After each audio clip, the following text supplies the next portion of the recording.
Christmas. Such a lovely, heartwarming holiday to relax and enjoy with your family. Everyone has at least one fond Christmas memory. And if you say you don't, well, you're just straight up lying to yourself. I am no exception to those in the happy memories of the festive day, drinking cocoa, relaxing by the fire, hanging up ornaments with my family, the usual things as a kid would enjoy during the holiday season. However, there is one Christmas I would never forget, but not in a good way. The year was 2009 and I was 5 years old, living in a large farmhouse off of the rural Fairmount, Indiana. We usually spent Christmas at my grandmother's home, but this year we decided to do it in our own home.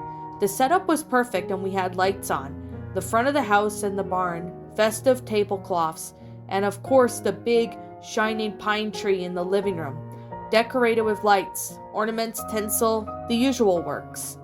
December went through quickly. Joyful occasions and activities were done with the family, and everything went through normally. Soon enough, it reached Christmas Eve. The young me bounced with relentless, unending energy in my pajamas around my home. Each time I went past the living room, I eyed the tree, and of course the gifts that lined the floor under it. Just for me. Well, me and my step-siblings, of course, but that didn't matter. The little routine continued for several minutes, until my mother told me that it was time to go to bed. With some protest, I was eventually tucked under the covers and went to sleep, my unlimited bounty of energy now seeming to have depleted entirely. It wasn't long before my eyes closed and I drifted off into a grasp of sleep, in hopes of Santa coming through the night with my thoughts. I was awakened by a loud thud. My eyes gently fluttered open, still droopy, and my body groggily through my hazed and exhausted vision. I could just make out the figure of something in front of the door. Assuming the loud thud had been the slamming shut of it, it was tall and incredibly thin, looking almost sickly. I couldn't make out any facial expressions, with it being so far away and me being so tired, but I could see that face was practically shrouded in the veil of thin, disheveled, greasy gray hair that were missing clumps from the scalp area, as if it had been forcibly torn out itself. Adorning its head, along with the hair, were two long twisted horns, like some sort of billy goat. The sight was enough to make my head spin. Was that Santa? That's what really went through my head, as it looked around, hunched over, like an animal searching for prey to pounce on. Eventually it seemed to have locked its gaze on me. Its head turned, popping sounds coming from its neck, like if it were painfully cracking it with the change of angle. My body immediately froze.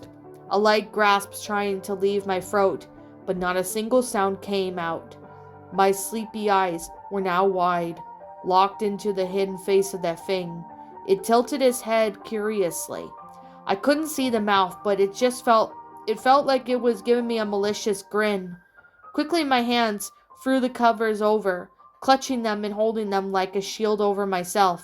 Something any child would do for comfort in this situation, believing the blankets were valuable protection. Almost as soon as I did that, rasping, harsh breath can be heard from the creature's direction. I began to hear the light thumps against the creaky wooden floorboards of my room. Thump, thump, thump. Footsteps, approaching slowly, monotonously. Now, my room was very large. It was actually one of the two living rooms, used into a room for me, while my parents took my smaller one and gave the old room to my step-siblings, just so out of us kids could have a room of our own. Even so, with the slow pace of footsteps, it seemed like it was growing closer rapidly. Thump, thump, thump. The footsteps were closer and closer, and almost lined up with the sound of my heartbeat. My breath was shaky and quick as it approached. Before, nothing.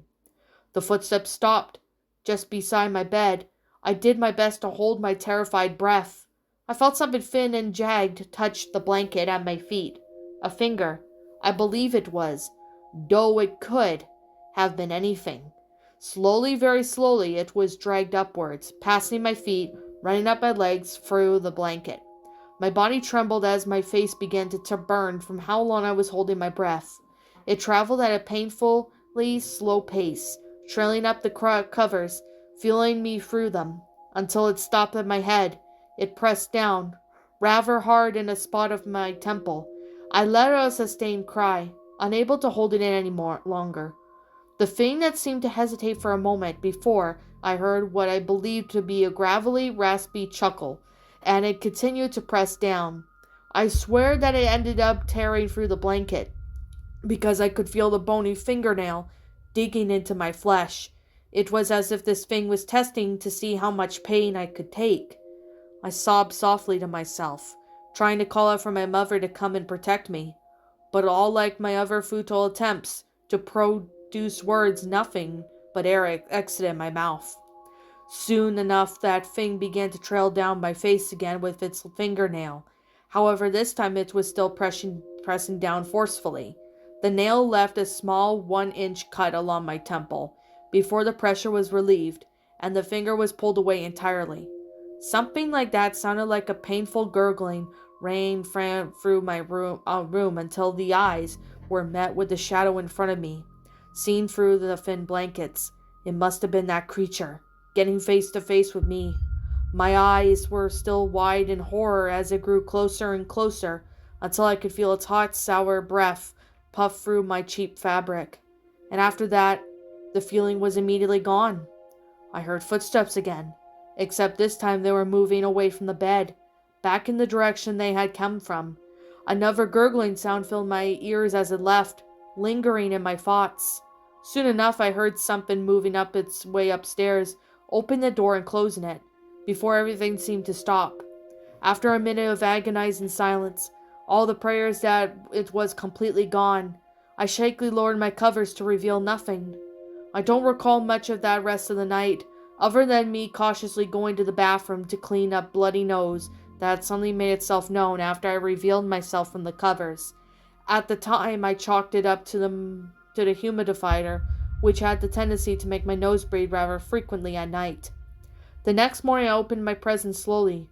Without a word, my mother had noticed a small nick on my head and concerned questioned me as to what happened. I lied and said I was tired and tripped and fell against my bedpost. I didn't want to frighten her with any mention of that thing that had been in my room.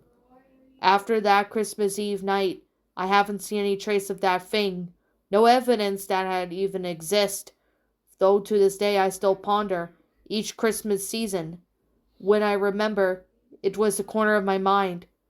Just what exactly was that thing? A sick, messed up person dressed in a costume? Looking for more terrifying because of my grogginess? Some sort of, dare I should say it, demon. I can't quite tell for sure, but I do know one thing. That was not Santa Claus. What's up, my pretties? It's the Lion Queen here. I want to appreciate you all for tuning into this video. And I do appreciate you guys supporting my video by giving this video likes and stuff. If you really enjoyed this video, be sure to leave a like, comment and subscribe if you're new, ring the bell for notifications to when I upload so that way you guys will get updated for whenever I upload. If you want to follow me on Twitter or DeviantArt, feel free to leave a follow on those if you are interested in following me on those socials. If you want to support my backup channel, known as Miss Dark Shigo, feel free to subscribe to it, as a link to that will also be in the About page section. And with that being said, and that being the case, thank you so much for watching, my pretties, and as always, stay pretty.